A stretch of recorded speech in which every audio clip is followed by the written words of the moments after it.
Jadi sistem yang dilakukan sistem kebunnya Usman, lalu sistem manajemennya punya Abdurrahman bin Auf juga. Punya satu sistem manajemen yang juga nggak pernah bangkrut maksudnya sampai hari ini, dan daya tahannya tinggi, sustainability-nya sangat tinggi. Dan bayar seikhlasnya itu sebenarnya jasa brewingnya, karena kopinya udah kita sedekahin. Oh gitu. Jadi brewingnya, nah nanti orang bilang, karena bayar seikhlasnya main tubruk-tubruk aja nih. Enggak, kita pakai standar SCA, Specialty Coffee Association dari Amerika. Jadi brewingnya juga dengan cara yang benar. Even orang mau bayar 2.000 ya, tetap kita brewing dengan cara yang baik. Yang bayar tadi itu yang $100. Iya. Ada ya? Ada 1,5 juta, ya brewingnya sama, proper, dengan cara yang baik. Dan mereka menghargai kopinya memang, ya alhamdulillah karena kita ekspor juga hari ini. Punya ini kebun kopi. Awalnya tuh punya kebun kopi, jadi jual mobil istri. Aduh, sedih banget ya jadinya. Berangkat dari 800 pohon. Iya. Dan hari ini alhamdulillah Allah udah titipin 240 hektar untuk kita kelola. Dengan sistem kebunnya Utsman Ibnu Affan, tanpa manajer, tanpa mandor, tanpa kepala kebun, tanpa kepala gudang, tanpa kepala logistik. Jadi pas panen langsung bawa aja. Panen saya ekspor. Ini 3.000 orang. Ini saya punya duit 10M misalnya. Yaudah kita bagi rata. Jadi mereka dapat berapa, aku dapat berapa. Sama. Persentasenya? Sama.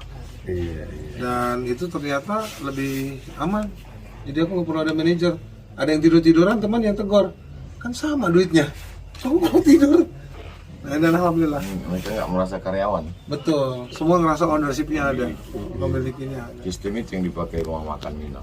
Nah. Tuh. Aku nggak bikin sistem. Orang nanya sistemnya bikinnya gimana. Enggak. Mendingan main ke Padang tuh. Orang jalanin udah lama. Nah kalau mau lihat lagi, tukang parkirnya pun dapat bagian. Iya. Nah itu kan sebenarnya juga ya ujungnya di sana dengan Utsman Ibnu Affan sama. Jadi pertama membuat kedai kopi itu di mana? Di garasi rumah yang saya sewa. Modalnya kecil banget nyoba ini. Berapa tuh modal pertama? Modal pertama 40 jutaan. Tahun berapa mulainya kok? 2018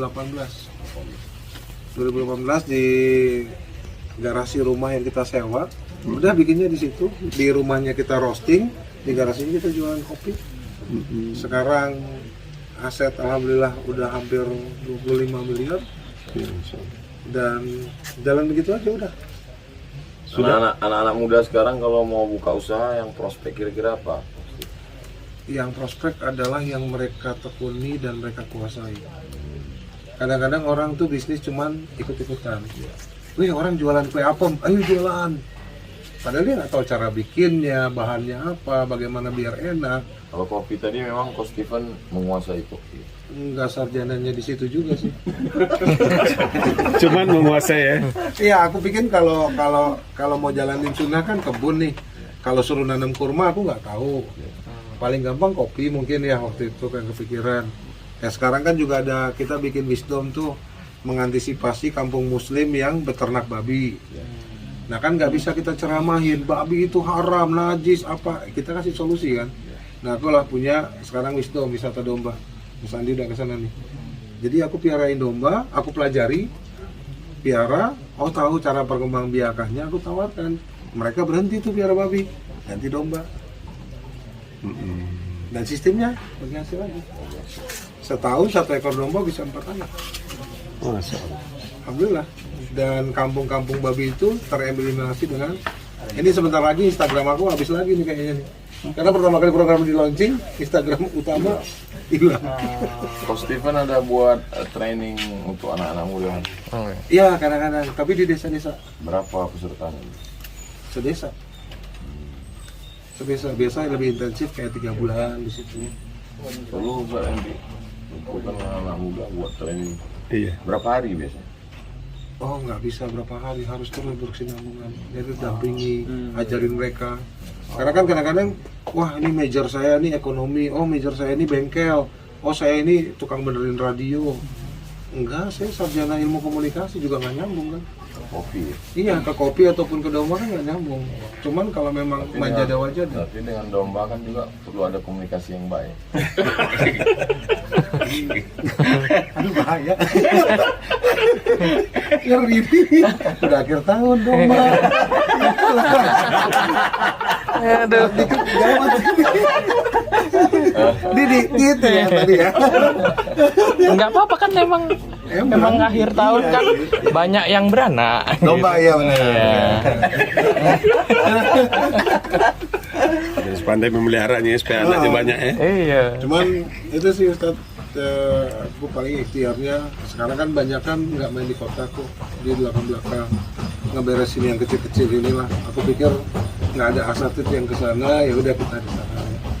Dan dari sana alhamdulillah sekarang kayak plasma domba kita tuh untuk satu plasma grup ya, dia udah 1.200 ekor di sana. Awal dari 300 ekor. 300 ekor. Kalau satu tanah 1 hektar itu dombanya bisa berapa ekor? Kandang mungkin ya. Kita bicara kandang, satu ekor domba itu efisiensinya 1,5 meter persegi sampai 1,8. Dia mesti dikandangin terus. Iya, Bukan dikandangin. dilepas gitu bukan. Nanti dilepas itu ada fase sebelum beranak. Jadi ada fase kawin, nanti terus fase hamil 5 bulanan. Nah, nanti habis dia beranak, selesai dia nyusuin posbi sapi, kita lepasin lagi. Nanti baru masuk ke kandang kawin lagi. Pemasaran juga. Pemasaran domba alhamdulillah nggak ada sepi-sepinya. Orang nggak tahu. Nggak ada sepi-sepinya. Kita aja kurang supply. Di mana? Ini kita Kalau- tes di Garut sih. Di Garut. Kalau untuk Sumatera gimana cuacanya apa bisa? Bisa, itu kan bisa disesuaikan. Karena kan bentuk kandang juga kita sesuaikan. Jadi kandangnya mau modern. Kandangnya modern. Tapi sistem ternak dombanya yang dari dulu dari Rasulullah, dari sahabat. Bibitnya? Bibitnya banyak sekarang. Aku pakai bibitan kayak ini kan pakai Garut, terus pakai Dorper sama F1. Ya udah, kita main di situ aja pembibitannya.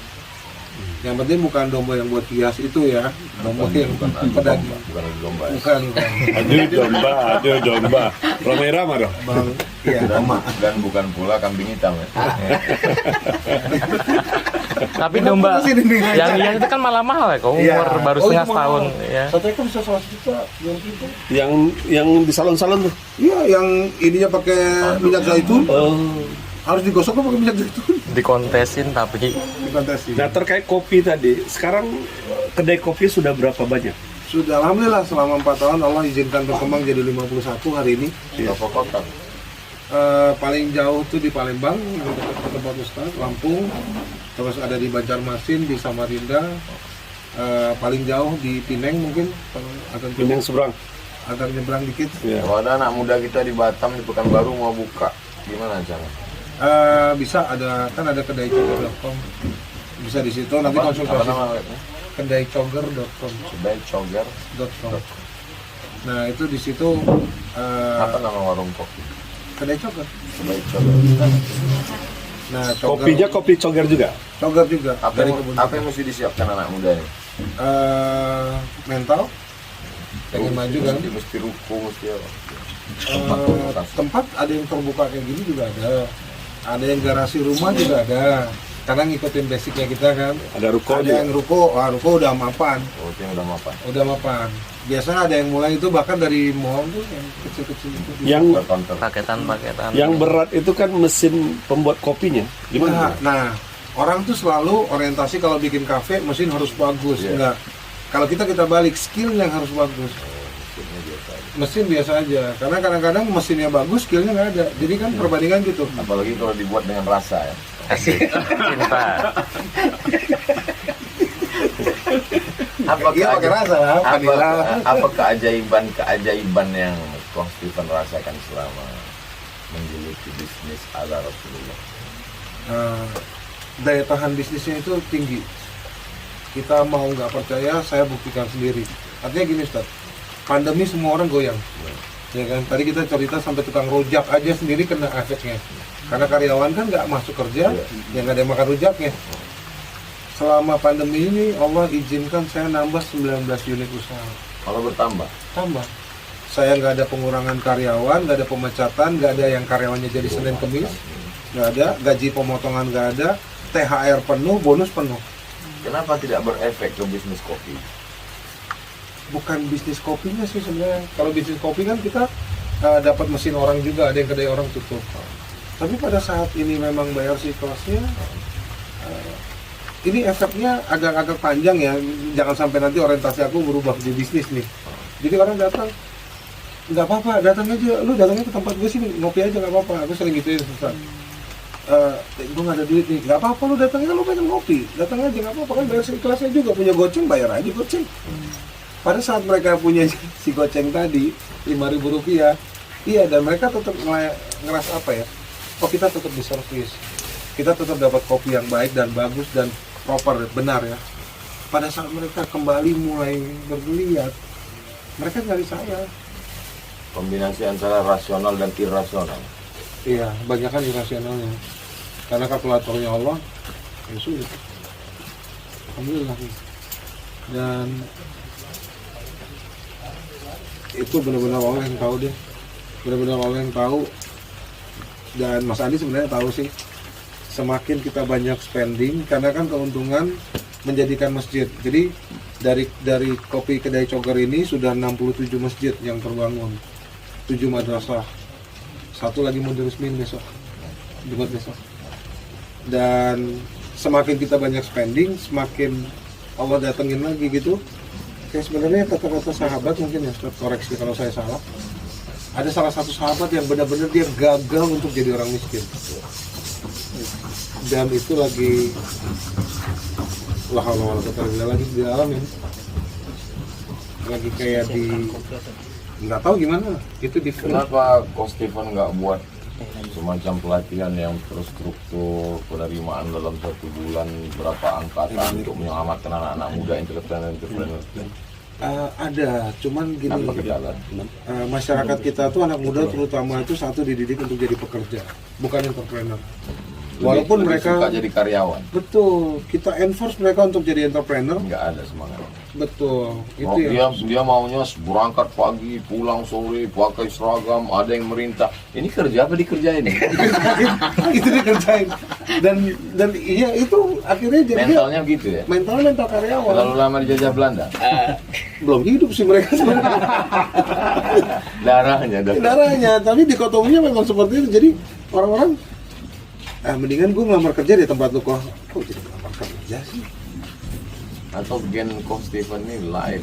Hah? Dia jadi mata ya. Cuman kalau sebenarnya aku sering bilang ke mereka, bikin kelas banyak Ustaz. Karena training untuk kopi sendiri bisa dicek deh di internet. Untuk satu sesi itu sekitar 2-3 juta. Satu sesi itu belum dapat sertifikat apapun. 9 sesi 1 sertifikat amatir. Di tempatku kan bayar seikhlasnya, tapi memang ruangannya terbatas. Maksudnya karena bayar seikhlasnya kan bruk aja kan orang. Pandemi Covid nggak boleh sama kementerian, adalah. Ya nggak boleh rame-rame. Jadi lebih kayak online training sekarang. Cuman ya itu kembali karena saya bilang modalnya bukan kamu punya duit dari papi kamu, bukan. Mental kamu sendiri untuk mau nggak jadi entrepreneur dan punya mental entrepreneur nggak. Atau jangan diomelin orang. Yang pertama kali dibangkitkan mentalnya ya. Mentalnya, ini yang lebih butuh ustadz-ustadz untuk mengisi mentalnya. Kalau kita kan lebih kayak pelatihannya. Tapi sekarang banyak juga masyarakat kita yang trauma dengan ustadz. Karena mentalnya dirusak ustadz.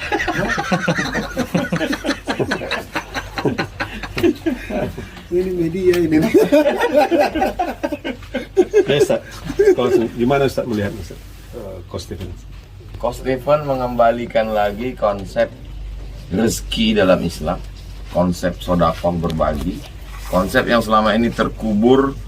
Orang kalau sudah bicara Islam selalunya berpikir tentang fikih sholat, ibadah, kaki celana, jenggot, khilafiyah. Padahal fikih muamalat kita begitu besar tentang jual beli, transaksi, pinjam meminjam, gadai menggadai. Jadi beliau sudah mengembalikan itu. Maka mesti bersinergi dengan Ustadz, bangkitkan semangat orang. Jangan khiyarukum fil jahiliyah, khiyarukum fil Islam. Ketika orang pada zaman jahiliyahnya semangat buat kafe, semangat buat ruku, jangan setelah dia hijrah justru di masjid bawaannya mau mati aja. Dia justru lebih semangat. Coach Stephen setelah hijrah dia lebih semangat untuk buka begitu banyak cabang, Tapi yang cabang yang beliau buka ini hanya cabang Kopi, bukan cabang yang lain. walaupun beliau mampu kan. Iya. Hanya saja mungkin di keberanian dan Wah ini tapi kita tidak lurus. Jadi Ustadz mestinya menyampaikan at-tajir, seorang pedagang, as-soduq, yang jujur, al-amin, amanah. Kalau dia serius menekuni entrepreneurship ini, dia kalau mati ma'an nabiyyin, bersama para nabi, was-siddiqin, bersama orang yang benar, was-syuhada, bersama orang mati syahid, was-shalihin. Itu terus kita katakan. Siapa yang pertama kali masuk surga? Orang kaya. Ana wa kafilul yatim. Siapa yang dekat dengan Nabi? Orang yang menyantuni anak yatim. Siapa yang bisa booking tempat di surga? Man bana masjidan. Itu terus dibangkitkan. Jangan yang kita sampaikan itu tempat yang paling baik adalah masjid, tempat yang paling jelek adalah pasar. Habis pasar kita. Jadi saya merasa connect dengan Coach Steven. Allah itu lebih menyukai mereka yang berdagang dibandingkan nongkrong di masjid ya. Gimana sih bahasa? Al-mu'minul qawiyyu, seorang mukmin yang kuat secara finansial, fisiknya, hartanya, imannya, khairun, lebih baik, wa ahabbu ilallah, lebih dicintai Allah, minal mu'minid dhaif, daripada mukmin yang lemah. Selalu dikambing hitamkan tasawuf. Orang tasawuf itu meninggalkan dunia, hanya berpasrah, tidak mau berusaha. Imam Junaid al-Baghdadi, induknya ulama tasawuf, dia punya ruku, jual pakaian. Dan dia kalau pagi pergi buka rukunya, kalau ada pedagang dia layani, kalau tidak ada dia sholat sunat. 400 rakaat, ada nggak ada pembeli, tutup pulang. Jadi dia tidak mengunci dirinya di rumah, dia tetap ke pasar. Supaya apa? Supaya nanti dia tidak dituntut di hadapan Allah. Apa yang sudah kau lakukan dengan kaki, tangan, otak, jantung, darah untuk berusaha mencari rezeki Allah Subhanahu wa Ta'ala. Dan Coach Steven mengamalkan itu, tidak malu. Yang selama ini da'i ilallah, mengajak orang ke jalan Allah, tapi yang melakoninya justru Coach Steven. Mudah-mudahan ini menjadi inspirasi buat anak-anak muda entrepreneur. Cuman yang saya harapkan ke depan dibuat pelatihan lebih terstruktur. 1 bulannya berapa, di Batam berapa, di Sumatera Utara, di Riau, sehingga lebih banyak lagi kita copy paste, kita cloning Coach Steven ini. Oke. Tapi sebenarnya aku juga udah nyolong kan dari Abdurrahman bin Auf. Masya Allah. Metodenya kan ngambil semua dari sana. Tapi sebenarnya tinggal baca sih kalau yang anak muda, daripada bacaannya buku motivasi nggak jelas berbahasa Inggris. Bacaan di mana? Baca aja, baca riwayatnya Abdurrahman bin Auf, baca Utsman, baca sahabat-sahabat itu. Kalau ingin tahu informasi tentang kopinya di mana? kedaicoger.com. Di apa ya, email websitenya. Oke guys, itu tadi bincang kita Tuan Guru bersama Coach Steven. Ya guys ya, terima kasih. Assalamualaikum warahmatullahi wabarakatuh. YouTuber. Bisa tangan situ. Oke. Karena baterai mau habis makanya. Wah, pantesan ikat. Iya. Sekarang lagi banyak program. Yang video Ustadz Hani Boni ditawari mak-mak tadi udah keluar. Itu selisih 10 menit dari tadi selesai ngomong Ustadz di Iya, cepet banget. Sudah. Udah ngirim ini. Buat ketawa-ketawa sih parah sih. Sedang tausiah Ustadz Hani Boni ditawarin istri kan Langsung. lucu. Jadinya menantang. Tapi emang kegantengan tuh bahaya. efek kegantengan. Ngeri kalau